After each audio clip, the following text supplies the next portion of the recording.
What is going on, guys? Welcome to my very late race reaction to the Malaysian Grand Prix at Sepang International Circuit. It is the 19th and so far the final time we'll ever be here. If you guys missed it, you guys missed a great race. Lots of drama as Sepang always seems to bring. We didn't get a Hamilton last lap engine blowout like we did last year. I'm sure the Ferrari faithful would have loved to see that, but they did get another present. They got to see Max Verstappen take the win for his second win of his career, his very short and young career. He has lots of promise ahead of him. Oddly enough, every time Daniel Kvyat gets demoted, or in this case taken out of F1 completely, Max Verstappen gets the win. Kind of weird, but that's how it happens. Who knows if Max Verstappen would have actually got the race win if Kimi were actually to start the race. He ended up getting put behind the pit lane before the race even started, and he never came back out. I'm guessing, I think it was a turbo problem, the same problem that Vettel had during practice and qualifying is the reason why Vettel ended up having to start from the very back in P20. But yeah, who knows if Kimi would have actually put some heat on Hamilton and come out with a race win, like coulda, woulda, shoulda. But congratulations to Max Verstappen for taking the race win. Hamilton for P2, advancing his race lead, I think up to 34 points now, and over Sebastian Vettel. And then Daniel Ricciardo getting yet another third place finish, which is great for the Red Bull team in general. Yeah, Vettel coming P4. After starting P20, we already know that this is a Ferrari type track. It is very good with their car, and he seemed to have the edge, definitely over Valtteri Bottas, who actually Mercedes put on a new aero package onto Bottas's car, and he seemed to always be behind Hamilton in every single bit of the way. I'm sure Mercedes are going to have to look at that upgrade package again. Sergio Perez putting that Force India in P6. Who knows if he actually would have beat his teammate if Ocon didn't get into a few mix-ups. We'll get into that in a bit. But Perez just seemed to keep his nose clean at this Grand Prix for the first time in a while, and he had some pretty good battles going on with Van Dorn, Stroll, Massa, and Ocon. All those guys seem to be in the mix from P6 all the way down to P10. It was definitely great to see a very close midfield battle. As you guys can see, though, the top five seemed to dominate the race. They lapped everyone, and it's just kind of unfortunate to see F1 seeing the competition that drastic between the classes. Almost seems like we're watching like an IMSA race or something like that.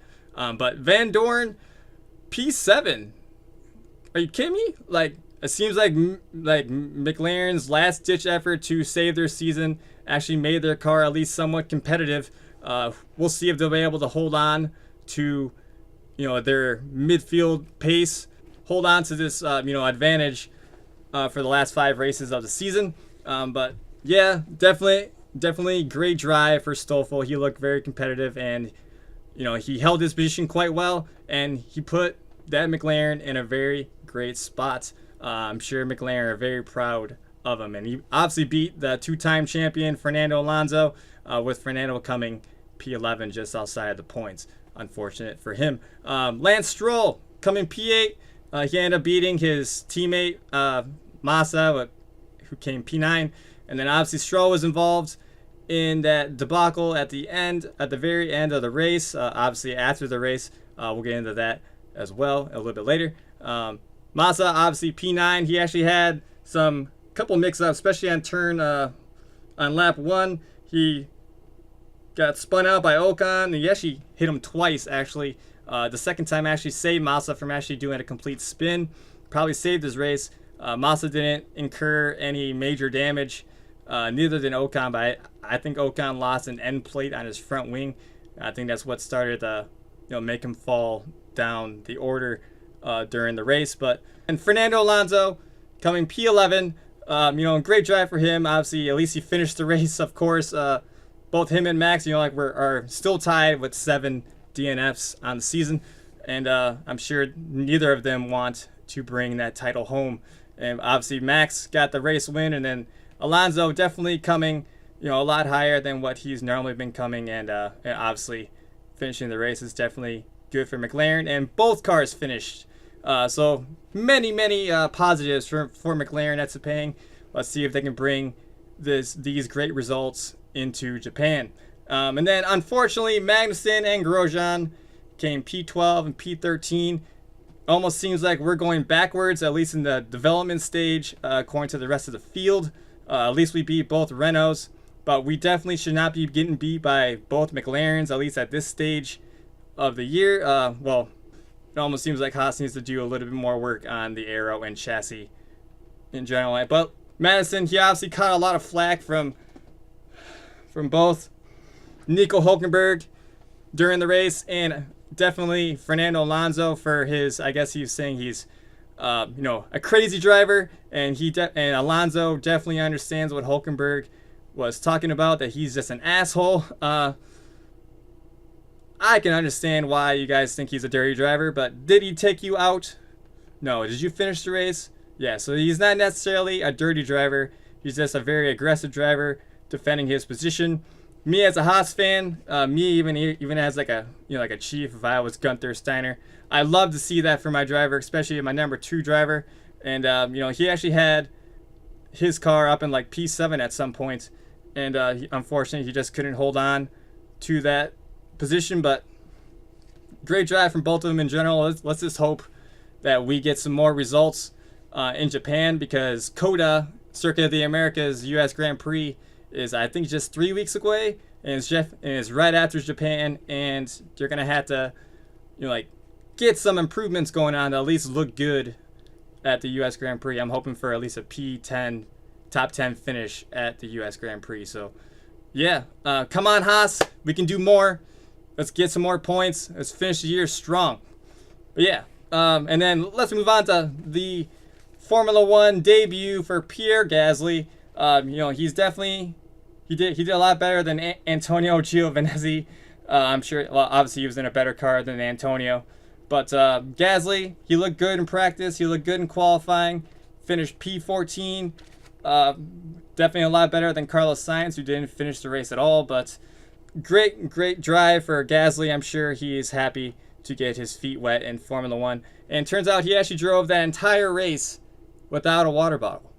That is insane, especially since this is like the most grueling track on the body. You definitely have to be very hydrated and stuff, because Kuala Lumpur in Malaysia is a very hot and humid area, humid place, humid climate, and yeah, it's just insane that he didn't pass out or definitely need a drink. I'm surprised he wasn't severely dehydrated after the race, but he finished and he seemed coherent afterwards, and he seemed to keep his car under control, and definitely great drive for Gasly. I'm sure Red Bull are quite pleased with his performance, because he definitely beat Julian Palmer and Nico Hülkenberg. Both Renaults come P15 and 16 respectively.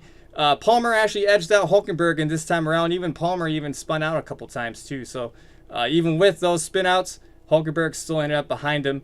I'm sure Hülkenberg doesn't like that, but Palmer is fighting for a seat for next year, and he needs these results now. And let's hope that he can have a little bit of luck and finish out the year strong, and maybe he can land a seat for the following year. But yeah, Hülkenberg, he'll be driving for Renault next year, I think, with Carlos Sainz. So we'll see how that will go. But I'm sure Hülkenberg probably wanted better results here at Sepang than he would have thought. But that's just the way the cookie crumbles. Someone has to come P16. And then both Saubers rounded out the end of the order, P17 and 18 respectively. Wehrlein over Marcus Ericsson. Both seemed very, very off the pace. But yeah, that does it for the race finishers. Obviously, Sainz ended up going out after colliding with Ocon on lap 25. Ocon's right rear tire ended up going into Sainz's left front tire, and they ended up causing some sort of suspension problems to Sainz, and he ended up having to retire, which I'm shocked that Ocon was even able to finish the race. I guess he didn't incur much damage or no damage at all. And then, as you guys already know, Raikkonen didn't even start. But after, even with all that drama, with all those, you know, all that battling and all that stuff, at the very end of the race, you guys probably already seen videos of this in general, but let me know what you think. Vettel ended up, you know, it's past, like, he sees Lance Stroll on the left. I don't know what turn it was. It's it's the cool down lap, but you're just collecting rubber at the end of the race.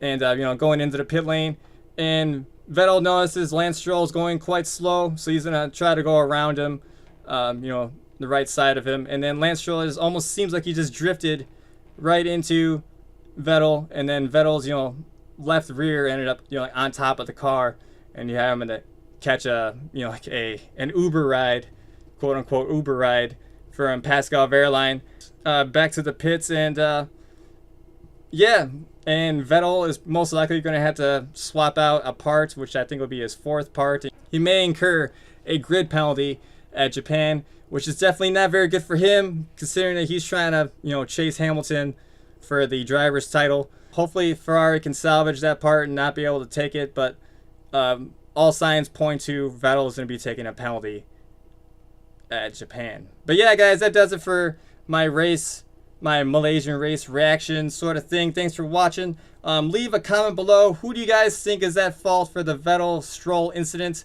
Obviously, they both blame each other. I think, personally, I think Stroll is to blame. Overall, I think it was Stroll's fault. And then, who do you guys think is the driver of the day? Is it Max Verstappen, Daniel Ricciardo, Vettel, Van Dorn? Who do you guys think? I'm going to have to say, to me, Sebastian Vettel, it is a great drive to go, even though you have a superior car, to go from P20 to P4. It's unfortunate that he couldn't, you know, pull off the final pass on Daniel Ricciardo. Those are my picks, guys. Thanks for watching. Leave a comment below. Subscribe if you are new. Don't forget to slap that like button, and really appreciate it. Thanks for watching. I'm Brandon from USF1. Peace.